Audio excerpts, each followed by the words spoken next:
कहे खाती आवेला सवानवा गुता देला राजा जी मानवा कि तू तलेल माजा पी पी के गाजा जाल बलम पगलाई दरदिया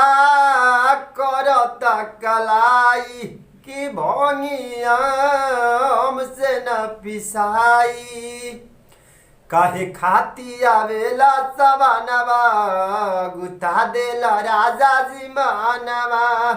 तू तलेल माजा पी पी के गाजा जाल बलम पगलाई दरदिया करता कलाई होई भंगिया हमसे न पिसाई कि देह दुबर हो गईल मुँह उजर हो गईल कैसे पियऊ जिएला कि जब तना भंगिया पिएला कि नशा में सा बिगड़ली जाता गल बलम पगलाई दरदिया करता कलाई हई भंगिया हमसे न जाना है कवरियन के बीचे बलम कोई फोटो न खींचे कि जाना है कवरियन के बीचे बलम कोई फोटो न खींचे खड़ा रहना जी मेरे पीछे बलम कोई फोटो न खींचे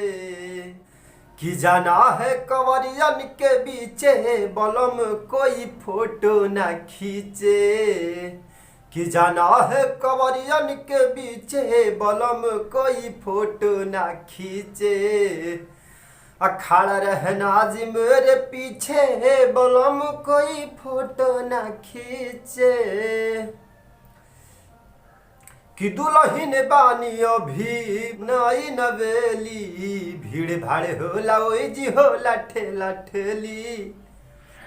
हो दुल्हन बानी अभी नए नवेली भीड़ भाड़ होला ओई जी होला ठेला ठेली कि बेदर्दी को देना परिचय बलम कोई फोटो ना खींचे खड़ा रहना जी मेरा पीछे बलम कोई फोटो ना खींचे आना जी आना मेरे पीछे बलम कोई फोटो ना खींचे बाजे डीजे